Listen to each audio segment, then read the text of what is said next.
coach, and really appreciate Chris and the Systems Thinking in Action folks for doing that with me. The webinars that I have done in the past and been part of doing in the past is had a challenge about leveraging what I call direction and participation, which is what I call a polarity. My colleague Barry Johnson and colleagues at Polarity Partnerships have worked with this for a long time. And the theory is basically too much direction and this becomes a monologue, and too much participation and it becomes confusing. So the question is, how do we leverage the best of both of those? In direction in webinars, and this is both ones that I've led and others, the direction tends to be a lot of content. There's a lot of ground to cover. There's many slides. There's a fast pace. I start talking faster. This is sort of the overly directive pull. And participation takes time for intensive engagement. I actually once ran a seminar that I called the silent webinar. And in that, 90% of the webinar was quiet time. I mean, if you're presenting, it feels like dead space. But there were a series of questions that people asked, and then there were some Q&A. But essentially, it was a series of tasks for people to complete. And I will, for those who signed up, I will be sending out, I did a blog post on it, and you'll be able to read about that. So today we go after the best of both of those.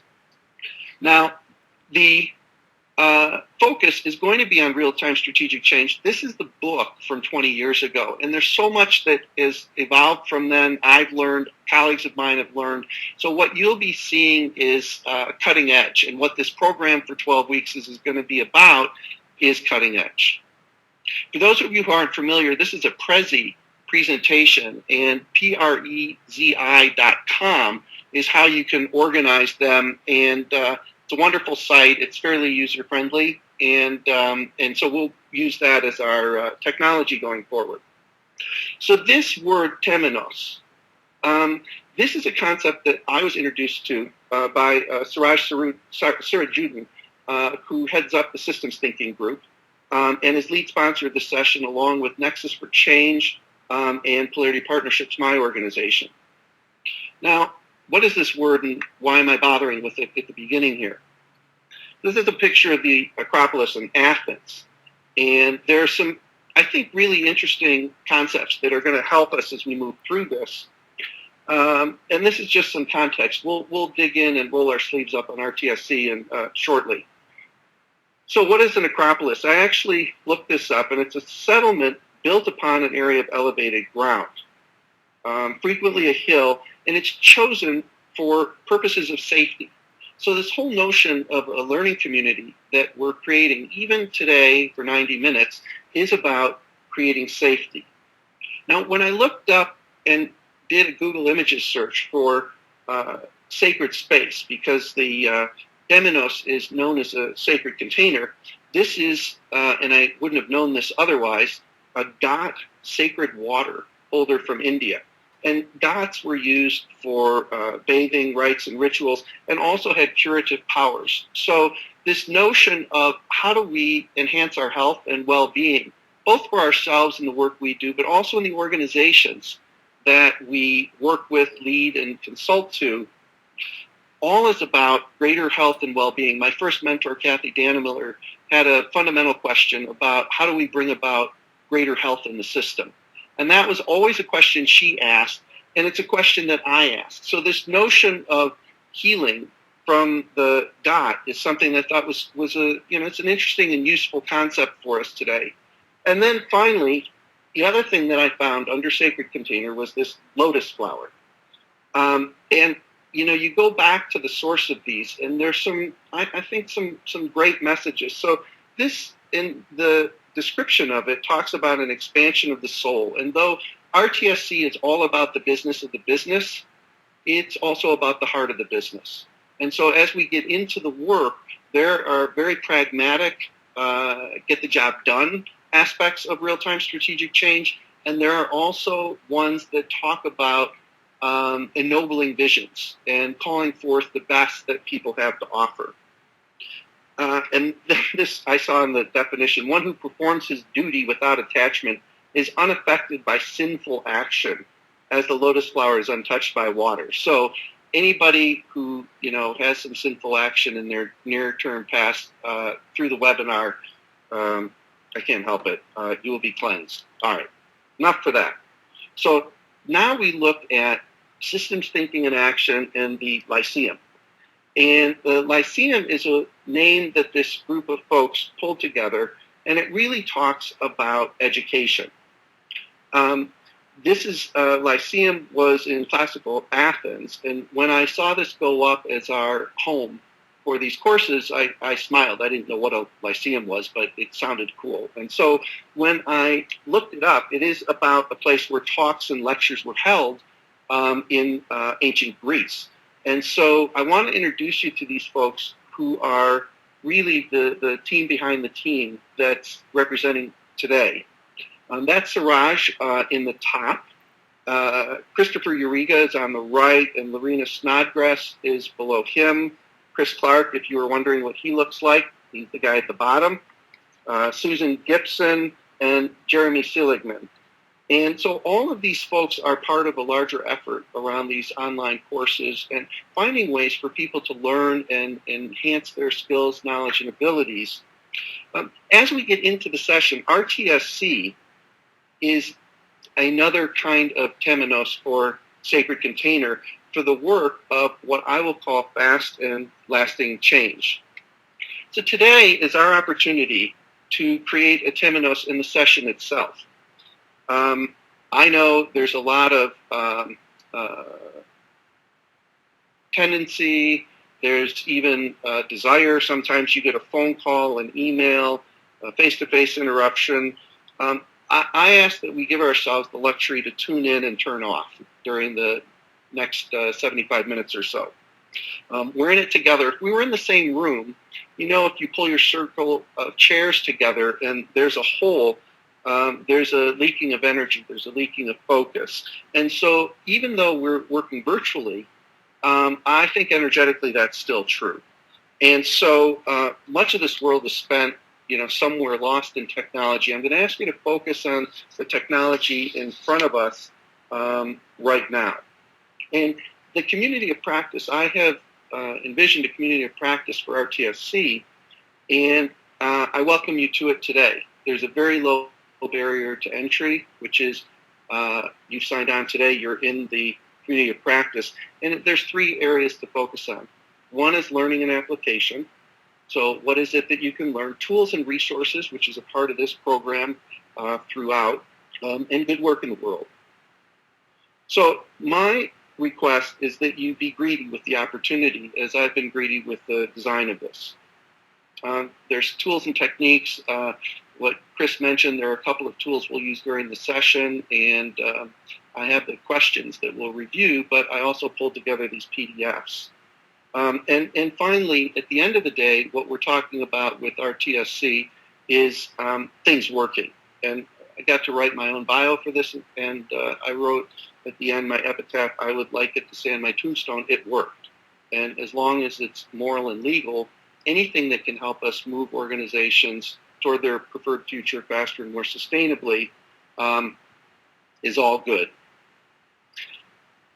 Now, we talk about the essence of RTSC, and I found this quote in Marv Weisbord's Productive Workplaces, and I'm going to read it because at its core, this is what real-time strategic change is about. I know of no safe depository of the ultimate powers of the society but the people themselves. And if we think them not enlightened enough to exercise their control with a wholesome discretion, the remedy is not to take it from them, but to inform their discretion. So at the end of the day, RTSC is about helping people be and feel smarter about creating their collective future. The question of what information needs to be available, what people need to be engaged, what process needs to be put in place so that people can create what they dream of, that they can make use of all of the available information and make wise and, in Thomas Jefferson's words, informed discretion-informed decisions. So one of the things I'd like to do is Peter Block, another friend, colleague in our field, talks about you become present when your voice is in the room. And so one of the questions that I have, and I want to check with Chris on this in terms of the possibilities for you to take over the screen again, and also whether we can run a poll or whether we should stick with some basic Q&A. I think what we ought to do is stick with some basic Q&A for now. What I'm doing kind of behind the scenes is making sure that everybody has gotten the email that they need for the webinar, including the PDF tools. So yeah, I'm kind of in the background doing some stuff right now, so I think let's do some Q&A. Great. Unmuted. Great. So then one of the questions, and I'm opening this one up, is in a sense, what would you most like to learn about today? I mean, what has you showing up for the session? What was about the announcements that caught your eye? And if you can type those into the chat box, one of the things that I'm doing to encourage this kind of chatting is that there are 5 You Don't Have to Do It Alone books. You Don't Have to Do It Alone, How to Involve Others to Get Things Done, that I co-authored with Dick and Emily Axelrod and Julie Beaton. And we're going to have Chris be the judge of this and jury to say who are the 5 most active chatters, and a signed book will be sent your way after you're able to send me an email with your contact details that we've collected. I will send back a book. So, Chris, as people are typing in things, can you read those out? This is about what you... Yeah, so people are here, they're saying, because when Rosalind says that she just started a strategic planning process with a nonprofit. She's interested in the webinar content. Some people, like Charles, for example, are here because they're connected in with the STIA community in large, including Jeremy Seligman, and we're here for his webinar. Some people are here because they're about to embark on strategic projects themselves, or they work in strategy. We have some people who have been involved with polarity thinking before and have been involved with your work. We have John says that he works at a large corporation. CEO says he wants cultural change, more innovation, but after 18 months, and this is a surprise, really, the reality isn't matching the rhetoric. There's not a great willingness to engage with the right conversations or make significant changes in processes. Deanna says that she's deep in systems work within healthcare, wanted to connect with the activities of STIA and Jeremy's work, so another person who's attached to the larger ecosystem and is exploring systems.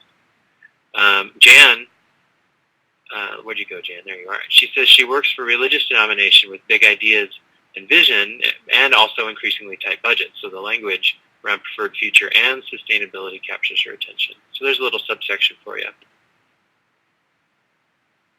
Unmuted. Great.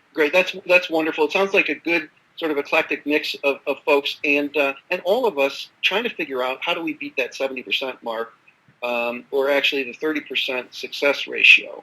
And no matter what field you're in, what industry, what nature of change, one of the things that I'm most excited about is this new paradigm that you can apply real-time strategic change and the core principles to any work that you're doing. Scalable from an individual to a team, to an organization, transformation effort, a process improvement effort. All of those are good opportunities for real-time strategic change work. So RTSC yesterday, today, and tomorrow. One of the things that we're looking at is to have the purpose that's central to all RTSC work. So being really clear about results is important. And one of the things that I saw, I don't remember which YouTube video it was, but you start going through some of those TED videos, and somebody said people tend to have much less trouble with many hows when they know the whys behind them. So people have less trouble with hows when they know the whys behind them. The purpose for all RTSC work is about why bother? Why are we doing this? And Kathy, my mentor, used to say, imagine being somebody in the back of the room saying, why should I give a whatever? And I need to, and we need to figure out the real reasons why people should care about what work we're doing. It's not that it's a guarantee, and we know that there are a lot of people who have bad stories about change. So the question is, how do we pull people together toward a common cause? And even though each of you is here for different reasons, my request is that we look at this collectively as a learning community, even just for today. What is the greater good that we can all achieve in addition to the individual initiatives and interests that we have? The design teams, which is a group of people who help plan purposes, often in RTSC efforts, is built of different perspectives. So this notion about where RTSC is yesterday, today, and tomorrow is always founded on the whole system. Even if we're doing work with one individual, we look at the whole system and try and figure out what is it that's going to be bringing about greater health. Here's some examples of work that we've done in RTSC work. At AT&T, there's a situation after deregulation that one of the baby bells had challenges. They had a monopoly in their part of the United States, and the question became, how can we win in the marketplace? And this effort, and I will get into a little bit more detail about this one later, but here was an effort about bringing the culture and strategy in sync in a union environment. So again, that purpose is really clear. 10,000 people in this organization. We had 2 large group events of 500 and 800 people. And a lot of the early work in RTSC was around large groups. And a lot of times when I would present, when I would hold trainings, many people would say, well, I don't do large group work, or I'm not interested, I don't have the experience. And the conversation would kind of end there. And over the past 20 years, what I've learned and others who've been doing this work is you don't have to have a big group. You can be sitting by yourself and looking at your calendar, or if we have folks from Europe, your diary, and decide what is going to be good RTSC work for me as an individual to do. And we'll talk more about what is good RTSC work coming up. Another example, Home Depot. This was about how to accelerate management capabilities across the entire organization. And we have, and he'll be joining us with audio, Ian Peters, a very good friend and colleague of mine, who did this work at Home Depot around training. So store managers, assistant store managers, something they call Cashiers College, how could they rapidly train people in new business practices on a large scale across 2,200 locations? There's another story here, a short one on TJ Maxx, and Jesse Stoner, another friend and colleague of mine who worked on the AT&T project, also invited me into TJ Maxx. And this was about how to accelerate European expansion into new countries of Poland, Germany, and more stores in the UK.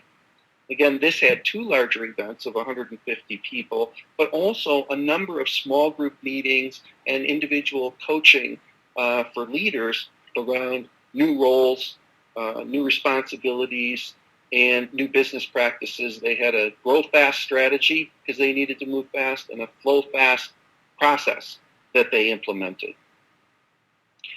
This is work Jesse had done at Stanley Black & Decker, and this is something where they needed to be different. Usual gathering of everyone, listening to lots of presentations wasn't going to be a way to go. And there was a visioning meeting where 60 managers looked at the desired future for the company as a whole, not just their divisions, and came up with what they saw as the best way forward in the visioning. The next situation that we'll look at is Ann Arbor. And Ann Arbor Transit was a client of mine, smaller organization, only 300 employees. And here, there was a 10-year strategic plan that we worked on. And that 10-year strategic plan, how to engage employees in the general population, but also customers, community members, board members, in a process of creating that shared preferred future. And finally, the last story that we have, just at a general level, it's a very small organization. Only 22 people in this organization, a publishing company, media company, and they worked on vision and values, alignment of the leadership team. There's a lot of work in very basic things. One of the notions of RTSC is to get into the detail of daily work. So even meeting protocols, how to give feedback, and using different forms that made sense. They created a strike hit and home run sheet for work. So above and beyond work got rewarded with 1% of the gross revenue. This is all the different levels that we look at when we're looking at RTSC. So what's the background and history of RTSC? And talk about standing on the shoulders of giants. And the shoulders of giants in this case, from the top in the center, that's Kurt Levine, who did a lot of work in the 40s around group process. Ron Lippitt is on his right, who really, along with Eva Schindler-Rainman, the woman below him, are the sort of mother and father of visioning in organizations. They had done work in preferred futuring in 80 different communities throughout the 70s and into the 80s. Dick Beckhard is the individual in the center at the bottom, and he did a lot of work in large-scale change. And then that's Russ Akoff. And Russ did work around systems thinking in the 70s, 80s, and 90s. And then finally, we see Marv Weisbord. And I put Marv in here because of all the things that I learned when I was looking at productive workplaces, a wonderful book that I'd highly recommend you reading. So my work in RTSC started around large groups. And the large groups really were the core of what my practice was for a number of years. Then I had worked with Kathy Dannemiller, and she had what I called aphorisms. These are wise sayings that help guide the work. Each person's truth is truth, celebrating diversity. This build a common database of strategic information was really important as well. And then we move on, and the Real-Time Strategic Change book came out. And in this book, we looked and actually identified 20 principles. And this notion about reality as a key driver, you see in the bottom on the right in the center, that's something that Chris talked about and is still true in the work that we do today. And then in work I did with Frank McEwen in Five Oceans, we looked and said, how do we boil this down from 20 to something more manageable, to something that people could apply on a daily basis? And that's where we came up with these 6 principles. And the 6 principles of RTSC, I'm going to describe in more detail when we get to a portion of the webinar where I'm going to ask you to actually do some work with the real-time principle. And then there was a phase that we moved into in the evolution where it shifted from just being change work to change work and daily work. And we have a saying that change work is daily work and daily work is change work. So how do we make this the way that business gets done? That real-time strategic change isn't something that gets done on a Friday in a task force or at a large group meeting, but it becomes the way that people think, act, believe, and create their preferred future on a daily basis. Then I bumped into a guy named Barry Johnson, and we looked at those same principles and said, how can we create them in a way that they reflect the wisdom of polarities. And so, as you can see, preferred futuring is in the upper right, and it talks about the best of the past and present and compelling possibilities for the future. And that whole notion is really an appreciative inquiry approach. So there are many other approaches to real-time strategic change that get embedded in the actual work of RTSC.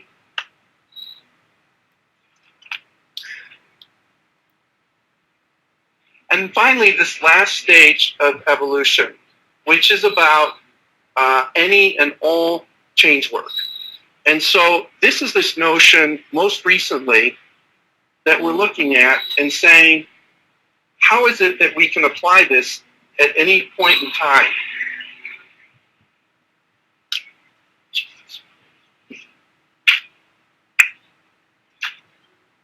Now, if we're applying it to any and all change work,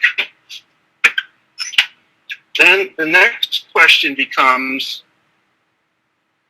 what are some of the mantras or the basic elements that we follow in RTSC? And this I put in because it's really a mindset, as much as it is a practice, as much as it is an approach. One of the things that we look at in RTSC is the notion of troublemakers. In the book that we created with Dick and Emily and Julie, we had a special section on troublemakers. Usually troublemakers are people who are seen to not get on board. They work their own agenda. They're not team players. There are all kinds of things that we have as names for them, resistors. And from an RTSC standpoint, we say troublemaking is in the eye of the beholder. If I have you be a troublemaker, you tend to behave in ways that I perceive to be creating more trouble. So in this little cartoon, talking about firing troublemakers 6 months ago and not having any more original ideas, this whole notion is we seek out the cynics as well as the zealots. If you find somebody who's annoying, they're your best friend. They're probably seeing things that you're not. They're paying attention to and caring about issues that are off your radar. And if we're serious about dealing with the whole system in real-time strategic change, then we got to welcome these troublemakers. And one of the things that happens is the troublemakers actually become zealots as the process unfolds. Here's another one of the mantras, and there's actually a whole session in the 12-week webinar on the mantras. And this is one I learned from Myron Rogers, who worked with Meg Wheatley in writing both books and also in practice. He wrote A Simpler Way with her. What this shows is start anywhere in the system and be willing to go everywhere. Most textbooks in the field of change talk about getting leadership support early in the process. And RTSC is not against that. It certainly makes things easier, and it makes sense. I mean, it makes life easier for the leaders, for people in the organization, certainly for change agents, and the world's not always that tidy. So if reality is a key driver, what we look for is where there's energy. Where is there energy in the system and in the organization in order to bring about change? And I have a story of work that I did that started with an 80-person meeting. And I believe Faye Kandarian is on the call, and she has had experience with me where I got a phone call from Faye, and she said, could you come and work with 80 people in our organization of 10,000? And we have hit some tough times in competition. This was the AT&T subsidiary. And I said, well, come on, let's take this meeting. I think actually it may have been 40 people. And when I got there, they heard I worked with large groups. And so they said, well, what if we doubled it to 80? And I thought, well, Peter Block in Flawless Consulting would say, run the other way. This is not a recipe for success. And yet, both from face passion, but also from this notion of start anywhere, I headed out to New Haven. And it was a problem-solving session for a day. And you're talking about trying to turn around a company. This is obviously not going to get the job done. And the alternative was to put 10,000 people in the Hartford Civic Center and have them change, which is sort of the sheep dip mentality. And if you don't know any better and you're committed, that looks like a pretty good option. Out of that 80-person session came a 2-year transformation effort. And in that 2-year effort, what we found was a whole approach to doing business differently. Now, there were articles in Fortune and Business Week talking about the turnaround in this organization. One of the things that was interesting was at that 80-person session, the CEO showed up for the last 15 minutes. I mean, Dan Melio came to listen to the final report outs, not unlike what happens in many organizations. And we have a video of Dan standing in front of 80 people, and you can see him mouthing the words, wow. And in that meeting, he realized the power and the possibilities of his organization partnering and collaborating in new and better ways. So this notion of start anywhere and be willing to go everywhere is a core construct and mantra of RTSC. So birds flying in formation. This is really meant to send a message about leadership and followership. And in RTSC, we say the leaders in an effort are those who are required to provide leadership for the effort to succeed. And that leadership is something that shifts and moves over time depending on the nature of the work. There are hierarchical leaders, certainly, that play an important role, but there are others who step up in different ways, depending, again, on the focus and the nature of the work. That's where the energy is. That's where the work needs to be done.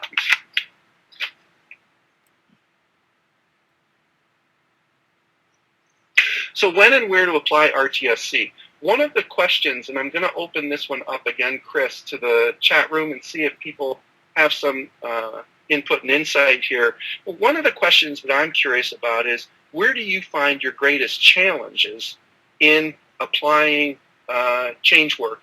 I mean, sometimes leadership's an issue, resources can be an issue, a felt need can be an issue, but just generally for the crew that's here today, what are some of the challenges that you face in trying to support people and organizations in bringing about change?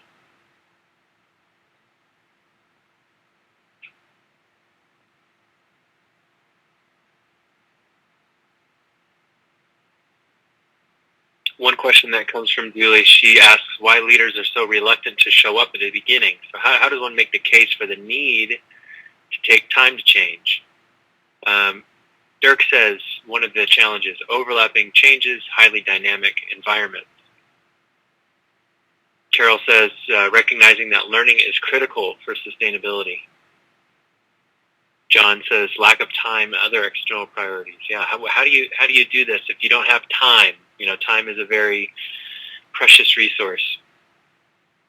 Rosario says for lead thinkers to get buy-in from higher spheres and also make operational those innovative ideas to field managers or officers. So there does seem to be kind of a tops, middles, and bottoms that I'm seeing here echoed a lot. How do we convince people that change is needed, either above us or below us? Competing priorities also coming up a lot. Thanks, Carol, for that. I'm seeing that more and more here. Lynn says, immutable resistance of bureaucracy. How do you create space where there is room to adapt in a sphere of control? And Jan mentions power dynamics and turf wars and silos that work against the spirit of we're all in this together. And I'll turn it back over to you, Jake. Unmuted. Great. So let's take a few of these questions. This notion of leaders, and are leaders engaged? Are they supported? Are they committed? So Here's an RTSC take on that. It's often you can end up frustrated if you have a story in your head about how things are supposed to go, and they don't go that way. And that's true in life, and it's certainly true in change work. So one of the things from an RTSC standpoint is we try and find ways to understand our clients at a level that they're right. So rather than looking and saying, well, I need more from this leader in order for effective change to occur, I start with the assumption that the leaders are doing the best they can, or they would be doing better. So this whole notion of our leaders on board, in some ways, is a foreign concept to RTSC. We look where the possibilities are, we meet the client where they are, and we listen. I think that people in organizations who supposedly are resisting, or leaders who are not leading in the ways that we think are needed, there's good reason for why people are behaving the way that they are. And so my job from an RTSC standpoint is, let me understand what's behind that. What wisdom is there in not just the resistance of the leader, but also resistance of the people. So this notion of leaders, leaders behaving badly, it's a foreign concept. We got to find ways to help them do the work they're prepared to do with the capabilities that they have. And then how can we help them do more good work and increase their capabilities along the way? Chris, there was another question about time. And, if there's not time, how do I take this on? There's a story. Charlie Pfeiffer was a leader at Corning years ago, went on to be the CEO at Prince Tennis Rackets. He was in a meeting. It was one of the large group meetings. There were about 300 managers in the room. And he had a new strategy. It was 3 points to it.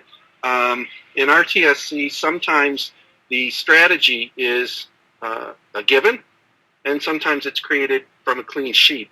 And all of that is flexibility around the principles. So the question became, what is it that needs to happen for the strategy to occur and be successful?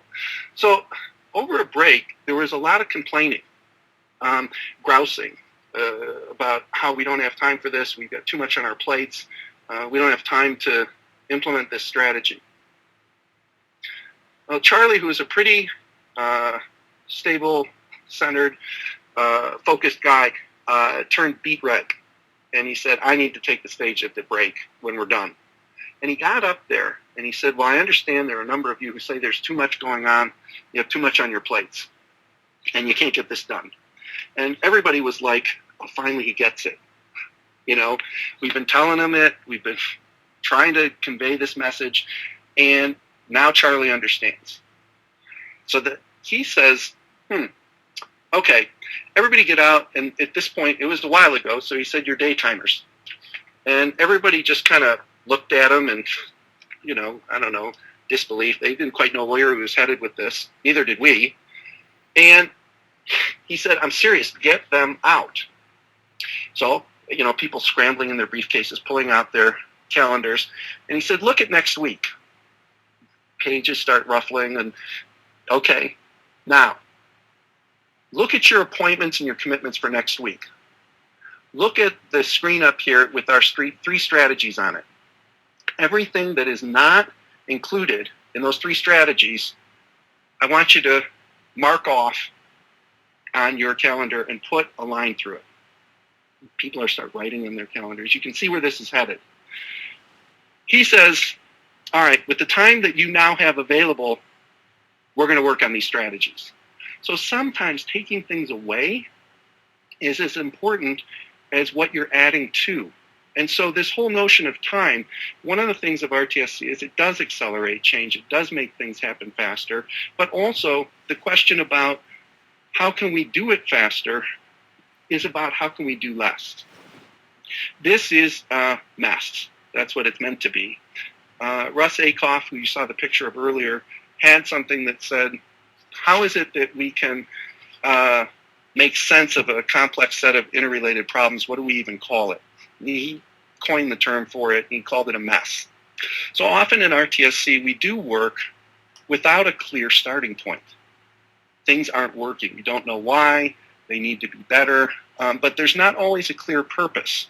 And sometimes that's how RTSC works and shows up. This is meant to say RTSC work can be both large and small. It can be a launch of a special project team, and you can use RTSC for it, or it could be that organization-wide transformation effort.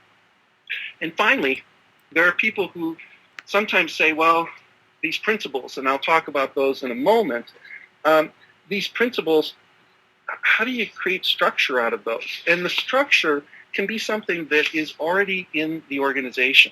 So this Gantt chart is just an example of one company that we worked with, and they had tools and resources that they had already used to manage projects. So because RTSC plays well with others, you don't have to stop and start what you're doing in order to make it work, because it's based on principles. So this is the current version of the principles. Again, we're going to have an entire session in the 12-week course on the principles. Reality is a key driver is about informed decisions. And it's both looking inside the organization, that could be culture, it could be process, it could be talent, and looking outside at competition, industry trends, new technologies. But be smart about that and let all of the messy reality drive decision making. Engaging and including is something that when I did the large group work, people were saying, well, we need to involve more people. Here's the participation guy. And my answer was sometimes.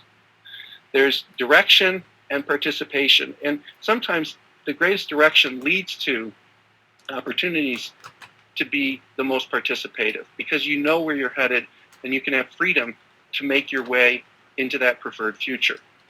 I mentioned this one about the best of your past and present, compelling possibilities for your future. This is something that started way back when with Ron and Eva Schindler-Rainman in the 1970s, and it stays a principle for RTSC today. Creating community. This is the heart and soul principle of RTSC, and this is around how there are needed process systems and structures. So you look at what does the whole organization need to succeed, and what do individual people need to succeed. And that whole notion of the part and whole, the individual and the collective, is where the healthiest communities come from. Thinking and acting in real time is the task we're going to take on next, and about planning for your future and being in your future now. How can you accelerate by looking at any element of the future and bringing it into the present and start living it today? And then finally, building understanding is about learning and developing. And inquiry and advocacy is the underlying polarity here. What is it that you're curious about, what others believe, but you also need to equally take a stand for what you believe. And out of that comes better learning and development for the organization. So this is one of the PDFs that I sent out to you, the real-time immediate difference maker. And I'm going to go through the questions here, and then I'm going to give you an example of my answers to each of them.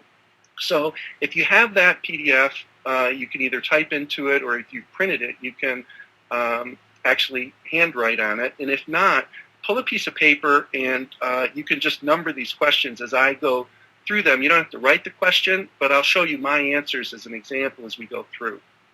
So first, you got to pick a situation. Then, get some idea of what better looks like. Next, let's put a check mark next to the items in which we've got control or enough influence to make something happen. I mean, things that are out of your sphere of influence are going to be frustrating to take on, but there are things that we can do. Then review the rest of the list, and I'm going to suggest that we look for items that if we shifted the language, that if we opened them up a little bit, that we would have more control over them. And now we're going to pick one item coming out of this that we're going to implement in some way immediately. Anything that we do that becomes a better way of doing business in RTSC land, you get credit for. And so we find even the smallest things can make the biggest differences. And then a support and accountability partner, another one of these polarities that you both get support from this person about doing this new way of working, and also accountability that says, yeah, I've got to report to somebody. It's not just something that I'm going to take on my own here in this webinar and, good luck and let us know if you have a day job. We're going to take it seriously and figure out how you can get supported, and then do a debrief with this person. So what's this look like in a real situation that I was dealing with? So the situation was an organization that had issues around alignment on goals. And they needed to engage more people in the organization in being accountable for the strategy. And I was working with the sub-team of senior leaders chartered with leading this effort. So whatever your situation may be, jot a few bullet points down and say, yeah, this is something that's real. And make it, I really encourage and invite you, make it something that's going to make a difference. It doesn't have to be an enormous transformation effort, but it could be the next thing on your to-do list. It could be a small piece of a much larger project. So a list of descriptions of what better would look like. So this is my list, and as you listen to mine, see if you make some notes about your own. So better would look like leaders translating the strategy into their daily work with teams. I mean, that would be a grand slam home run. That would be what real implementation looks like. My client, the HR SVP, leading conversations with her colleagues about how to do it at their level. Strategy significantly more visible. That would be a good, better look-like situation. Wouldn't it be great if we could get the reward system in line with the strategy? Celebration for strategic actions that are in the line of sight with that overall vision. Even the leadership team themselves becoming more engaged and being accountable for implementing the strategy. These are all examples of better. So if you get 2, 3, 4 pictures of, in your situation, what does better look like? Then I'm going to ask you, put a check mark on the ones where you have control or enough influence to make it happen. Now, of my list, the one that I could identify was I'm working with a client, and I could support Susan in having a conversation with her colleagues about how to do it. The rest of this, I don't have enough influence or control to pull it off. So look at your list, put a check mark, circle, some way identifying your list, which are the ones that you may have enough control or influence. And note, I only got one on my list so far. Well, what if I do this and start to shift the language? So I still get credit for this one about my client leading the conversation. Then I go and I say, well, if the leadership team was supposed to become more accountable, I don't have as much influence over the entire leadership team.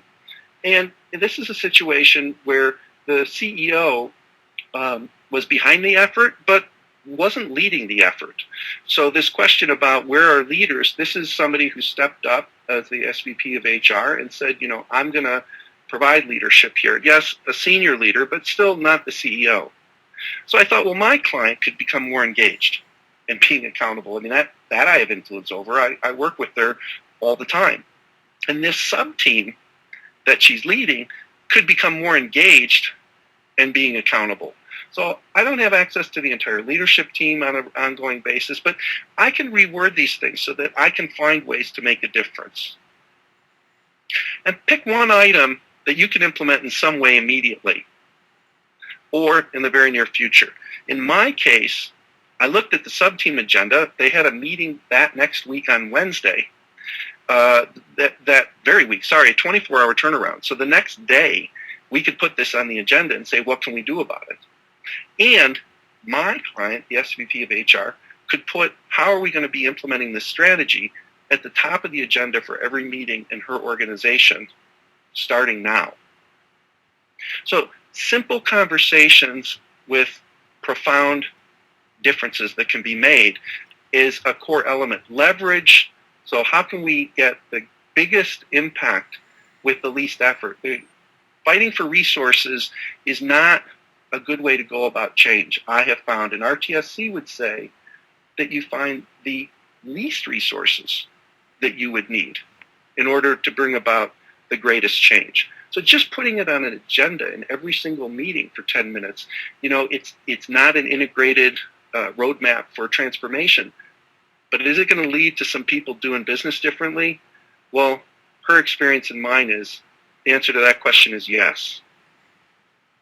And then a support and accountability partner. And I'm going to ask you, I often talk with myself, with my clients, and said, if you were to take this seriously, how would you approach this? And a support and accountability partner, I was working with Becky Bruns, another friend and colleague of mine, and I said, well, I'm going to implement this by Monday. I mean, the meeting was the next day on Wednesday, and I said, well, how do we get this into every HR meeting? And I talked with Susan about it. Becky and I had talked. And so I said to her, well, I will meet with you on Monday. We'll have an email ahead of time. We'll schedule 30 minutes for the call. And then together we'll implement this with the weekly project status call on Tuesday. Very, very concrete stuff. I mean, you might even say boring. But for me, the minutia is where the magic comes from in RTSC. It's this level of work that is what's required for change to take hold and to stick over time. So who's your support and accountability partner, and when could you get in touch with them around this simple action that's going to begin or continue to accelerate turning the ship in the work that you're doing? And then finally, debrief and reflect with them about what you did and what was accomplished and what was learned. So there's two kinds of debriefs to do. One is at the action level. So what is it that I actually did? Well, one is I followed through as I had committed to. I did the work.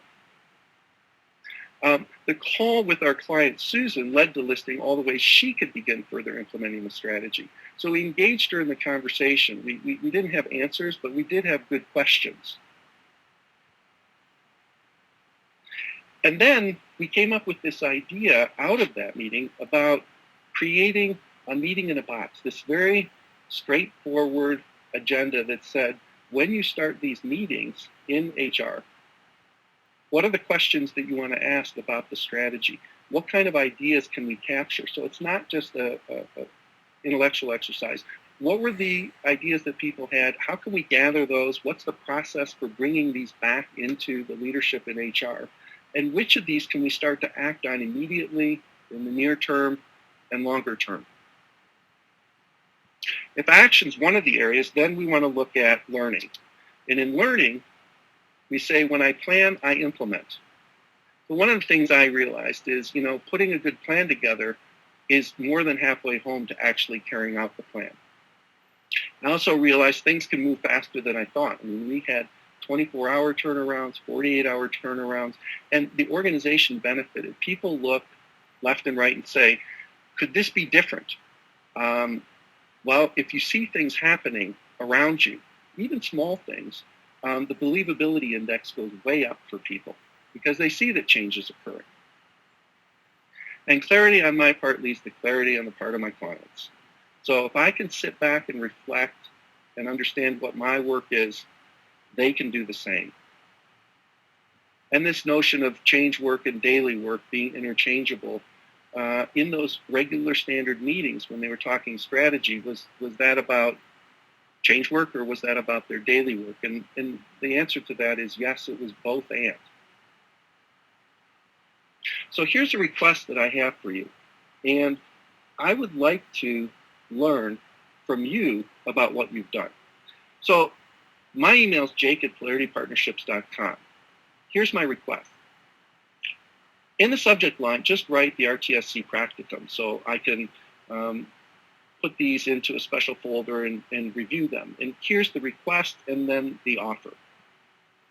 So the request is jot a bullet point or two down about your situation, whatever it is that you've just identified. What action did you take? Again, very simple, straightforward, one-liner. I had a call with Susan and followed through on my plan to discuss how the strategy and how she could implement it. What was the impact? What difference, if any, did it make? And here's my offer. Any questions that you have from the webinar or from this task that you take on, this challenge, I'll give a personal response. I'll respond to every email that you send in, because at the end of the day, change happens because we take action. And if you are willing and able to carry forward on this, I'll meet you 50-50 halfway and respond to any questions that you have about how to do this. For those who sign up for the 12-week course, we're going to have an online conversation cafe. But this is about you and this small piece of work now. So how do we integrate it with the work that you're now doing? Because I said it plays well with others. This is meant to be a strand of DNA, and how real-time strategic change in your current practice can fit together. And I've invited Ian Peters to join me.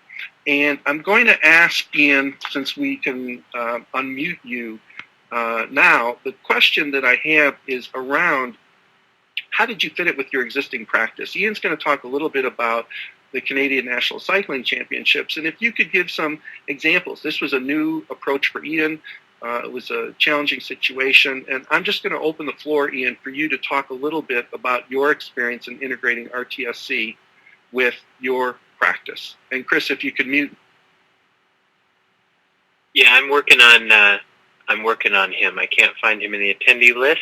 It's alphabetical. We've skipped the letter I for some reason, but I'm working on it. So entertain us with idle chatter for a moment there, Jake, as I find him. I'm muted. All right. Well, let's have you work on that. I'm going to move on, and then we'll double back to hear from Ian before the end of the session. So here's what the curriculum looks like for the practicum, so that you can make informed decisions because you can see what the work's going to be.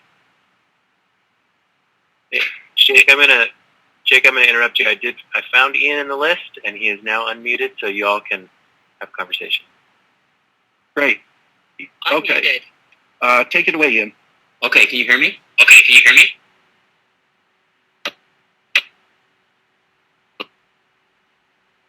Yep, we can. Hello? Can you hear me? Okay, excellent. All right, well, thanks very much, Jake. And yes, the RTSC principles, I want to just preface that before I talk about the nationals, have been a core and fundamental aspect of all of my work, and also in industry, community, and nonprofit organizations. Specifically with the example of the nationals, that was the challenge, of course, is as you've seen on things like, if you've ever seen the Tour de France, it's engaging and mobilizing an entire city in hosting a 6-day national cycling event where you're closing down roads for 6 days, impacting on every aspect of an entire city. So, we also begin our vision of being able to delight the customer. In this case, the customer was the cyclist. So one key vision was, how are we going to delight the customer? But underlying that were two key fundamental requirements. And those were, how do we get the support and buy-in from everyone in the city to shut down and support this initiative? That was one. And the second one was safety. And that's the safety not just of the cyclists, but of everyone, organizers, volunteers, spectators. So there were some huge challenges. And so what we did was focus in on some of the RTSC principles, and specifically, they informed the organizational structure. So what does that mean? Well, in addition to the visioning concept, we had the leadership alignment, stakeholder alignment, which included government, national, local level, businesses, again, all the local businesses that were going to be interrupted, community alignment, that included all the people impacted, spectators, people not being able to move in and out of their driveways for several hours, for several days, and then people like the Cycling Federation. So we had community alignment, and then we had organizational alignment. And it was in those organizational alignment sessions where we brought the entire, as many representatives of the entire system together as possible. And we used some of the large-scale methodologies as well. And that would include, for example, one example would be where we had a large-scale meeting, and at the end of the meeting, we put all participants, almost 300 people, in buses, and had buses organized to take all of these organizers, volunteers, spectators around the courses and have people give them a live discussion of what it would be like for a cyclist to be riding on that particular road in a particular event, what it would be like for safety requirements, and what it would be like to have the volunteers be able to support these cyclists. And so that was just a huge benefit to be able to get people really connected with what it was going to be like on during the actual event itself. Because, when you're doing these things like event-based planning, you get one shot at it. And so we needed to make sure that we had all of those alignments in the structure so that we could entertain the safety requirement and delighting the cyclist. And we were able to meet all those objectives through, of course, the good work of everyone in the city. I'm muted. So thanks so much for that, Ian. One of the questions I'd open to the crowd then is what kind of questions or ideas do you have from the real-time difference maker experience, and then anything that Ian had said? And why don't we just open that chat room, and then, Chris, if you can read some of the feedback, and then I'll speak to it.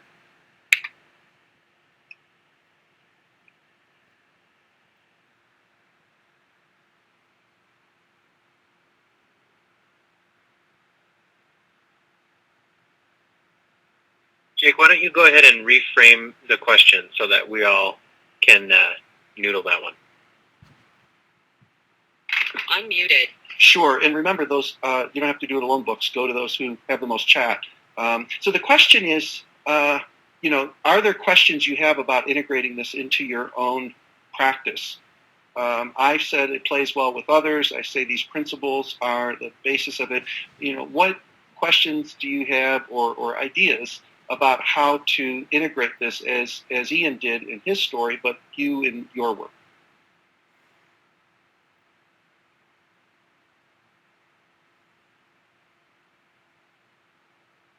John mentions that one of the biggest challenges that he's had is getting leaders to slow down enough to even think about strategic issues. And then Julie is asking the question, and we can open this up to you, Ian. How is the decision to delight the cyclists in Ian's case taken? Is it possible to delight all customers? How is a homeowner with a blocked driveway delighted? It's a great question. And Ian, I'm going to go ahead and unmute you. Yes, and that was at the core of it was actually inviting the people that were going to be impacted by the cycling event on the roads. We invited them to the actual sessions themselves, and if they couldn't attend, we followed up with them with surveys and questionnaires, and we kept them involved throughout the entire planning process, which was 2 years. Because the one unique situation of this particular event was the actual cyclists organization was the one that asked if the city would like to host this event. So that buy-in was required from everyone, not just the citizens themselves, but businesses and anyone being impacted. Thank you, Ian. Charles asks, what wisdom can you offer about drawing temporary boundaries within a system to deal with practical scale? In other words, what is biting off more than you can chew, Jake? I'm muted. So what's biting off more than you can chew? The simple answer is if you're having trouble chewing. But seriously, my belief and RTSC's belief is the system knows. And so there is this dance between what people are ready, willing, and able to undertake and what might be possible even beyond what they think they're ready for. And so having design teams is something that we use in all RTSC work, which is a microcosm of the larger organization.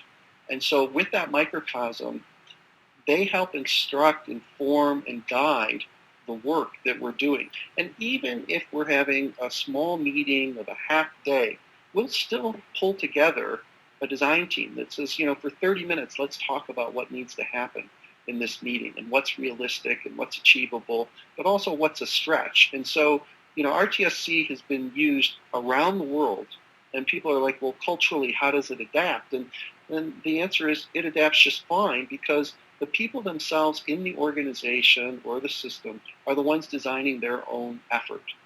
And they know where the governor is in terms of an engine on what's realistic and not realistic.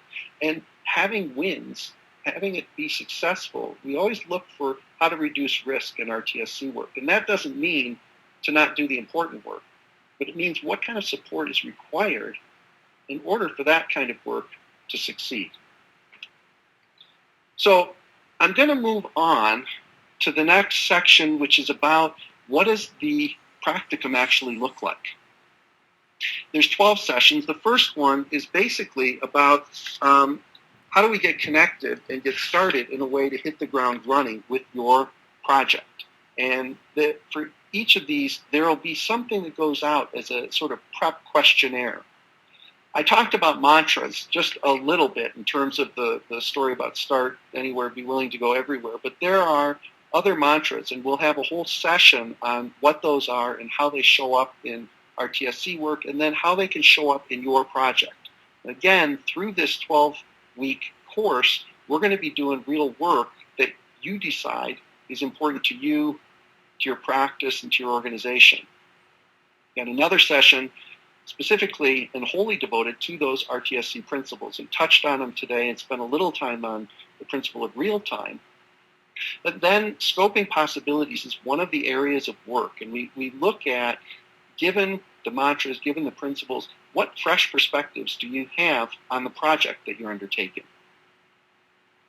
And then stakeholders. We look at, again here, who are the people who have a stake in the work that you're doing? And beyond the usual suspects.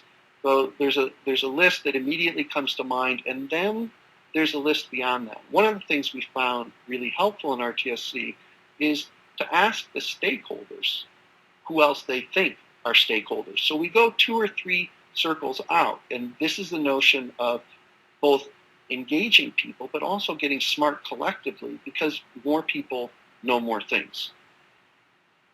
And then developing and aligning leadership. And this is something that originally was just aligning leadership. And then we talked about, well, sometimes they don't have the skills, knowledge, or abilities to do the work that's required in the new organization.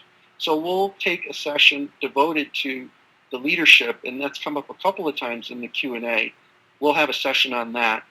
And then the third area of work is creating what RTSC calls system-wide congruence.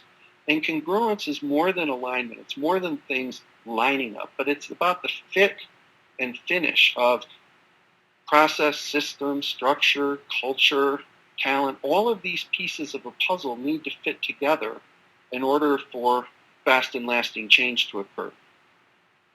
Then we've got the newest innovation in RTSC, which is about taking those principles and doing an assessment. And the assessment is based on these principles being defined as polarities, like plan for your future and be in your future now. And there is a short questionnaire that you will be able to give to the people engaged, the stakeholders in your effort. And we'll both take that, you'll get instructions about it, and well prepared to do it. And then how do we leverage that going forward? What are the lessons that we and these stakeholders can learn? And how can we apply that? In session 10, we look at embedding better ways of doing business in daily work. So this is about now taking that leap from change work to becoming change work and daily work as the same business.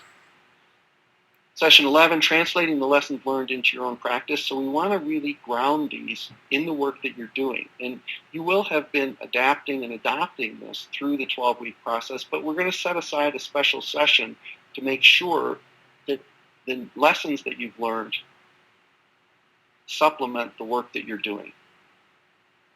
And then the last session, a celebration and looking to the future, to say, well, where else and how else may I be able to apply this? This is a question we're going to be asking the whole 12 weeks, and we're going to finish that course by spending a little bit more time on how else you can leverage what you learned. This Practicum Decision Maker tool is the other PDF that you received. And I just briefly will go through this. This is one for you to fill out on your own. And it's part of informed discretion. So the first question in describing the situation is about your stakeholders and what stake do they have. Then I invite you to look at your own role in the work and the relationships that you have, both those that are easy and work well and those that are more challenging for you. And this is all a piece of scoping possibilities for your project. Then we look to defining success. And I encourage you, be greedy. What would success look like in your project for your stakeholders, but also for you in your role? Because you have as much right and responsibility to be clear about success as the people that you're working with. And then let's take a look at the practicum and the value. So in this one, what makes you confident that this experience would deliver the goods for you? Next, let's look at concerns. I mean, let's not bury these, let's not ignore them, but what are the concerns that you have? And then what could you do to take care for these concerns to make sure they don't get in your way? Well, what are we call them risk mitigation strategies, but what could you do to ensure success? And then finally, what else do you need to feel good about signing up? And what does signing up look like? Signing up looks like the 12 weekly 90-minute sessions. For each session, there will be a video that comes out ahead of time, an article, and at least one of these tools that you can apply in real time in the work that you're doing, likely beyond just the project that we're focused on. And then this ongoing conversation cafe. And that'll be a closed LinkedIn group, and you'll be able to ask questions, contribute ideas, do status reports on your projects, and I will be, as Chris said, I'm an active chatter. I will be quite active, as will other RTSC practitioners in that community. And the price of $199 included in that is a downloadable ebook of real-time strategic change for everybody who has joined the practicum and for the actual course itself. So at this point, I want to turn it back to Chris and see if we have 5 folks who stood out in terms of the chatting and engagement that I can send those You Don't Have to Do It Alone books to. Oh yeah, absolutely. And I'm going to have to go through and just to be fair to everybody, because there were lots of chat. I want to send the chat transcript to folks so that they can see the questions and the thoughts generated by the audience. And I'll also be combing through that and making sure that the top 5 receive the book. We also have, Jake, I want to check really quick. We do have a few outstanding questions here that I would love to throw your way and see if you could answer briefly. How do you see that fitting in with the time that we have? I'm muted. I'm good. I mean, I have us nearly finished, but I'm pretty good at bullet points. So why don't you serve them up and read all of them, and then I'll speak to all of them. Okay, great. So one question is from Julie. She asks, does the RTSC approach work differently if the advocate is within the organization, for example, an internal change agent or a consultant versus an external consultant? Another question I have from Rosario is she asks about how whistleblowers are labeled dangerous and pushed away from credibility. So how are we sensitive to that in especially conservative organizations or more rigid organizations where if you rock the boat, it's considered dangerous? Deanna says, it seems often the challenge in today's culture of being too busy to think or connect, the new status symbol, and the importance placed on economic drivers, the need to really connect is often lost. So how do we open that realization and the importance that connection is central? Mindfulness, being present. She says that in healthcare, the term patient-centered care is plastered everywhere and used often, but often it's the furthest thing from reality. And Rosalind, the last question I'll mention is, Rosalind asks, are there distinctions when applying RTSC to nonprofits? So which of those would you like to tackle? I'm muted. I'm going to be greedy. Let me see how many I can get to, Chris. Does it work differently inside or outside? The best RTSC work is done in partnership. So as an external consultant, I will always find internal resources to share the work with. And there are things that they will know that I won't know, and vice versa. So if I'm an internal consultant, I can use this approach, and I highly commend finding an external partner. And if you're doing work as an external consultant, reach in and find. They don't even have to be labeled consultants. At Marriott, we had cohorts of teams of general managers and servers and supervisors that ended up leading change work in the organization because they wanted to and because they could.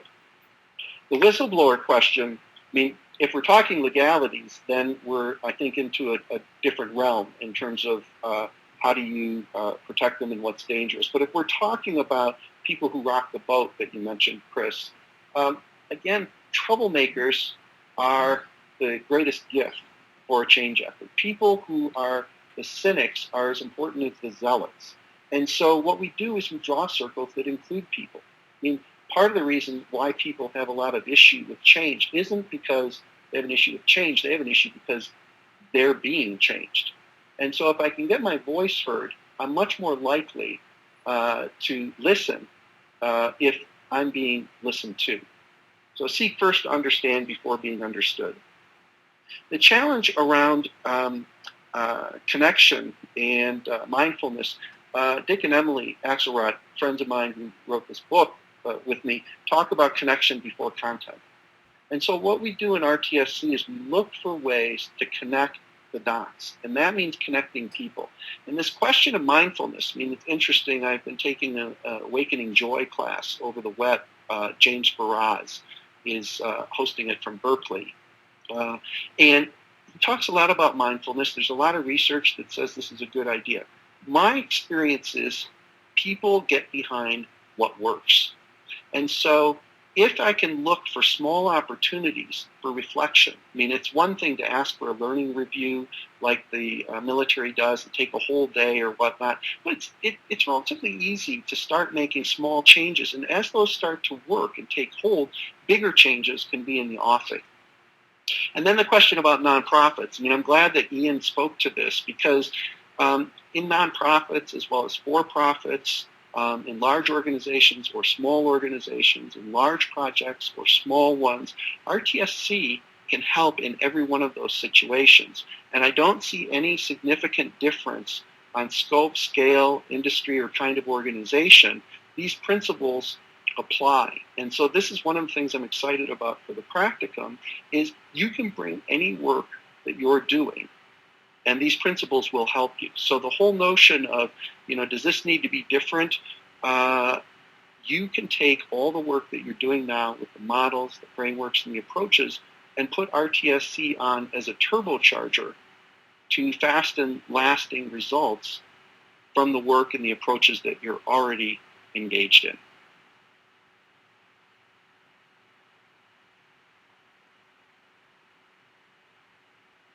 Thanks, Jake. Well, I want to thank everyone too for jumping in. The chat was really fascinating, and I apologize we couldn't get everybody to actually see the chat in real time, but I was trying to do my best to make sure that people could see the comments that were rolling in. And I'll be sending out a chat transcript. We'll be going through and determining who are our top 5 commenters. And I also want to call out one thing about the slide that's currently up right now, the price for the real-time strategic change 12-week 90-minute sessions. That $199, that also falls within our liberating participation for everybody pricing model. So I just encourage everyone to, if you're interested in this and the $199, you're looking at that and you're saying, I'm not sure if I can swing that. We do want to liberate participation for everybody, so we ask that you pay the value to you, pay what you can. That's the same pricing model we use for all of our conferences, and that includes STIA Now, which is kicking off in August, and also in November with our DC conference. Thanks everyone for jumping in with us. We'll be sending out some links to some articles.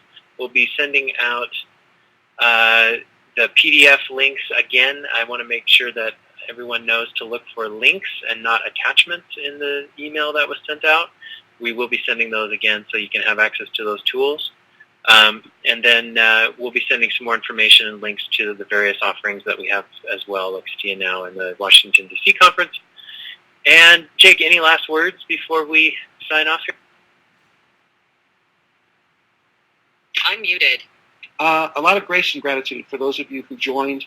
As I said, there's a mission for me, and I invite you to join me in it, which is around increasing the awareness, application, and positive impact in the world through real-time strategic change. So as Chris said, the liberating pricing structure I was also really excited about, because money should never get in the way of good work, and good work is needed in so many places in the world. So again, I invite you to join us for the 12-week session, and have a wonderful rest of the day. Thanks so much.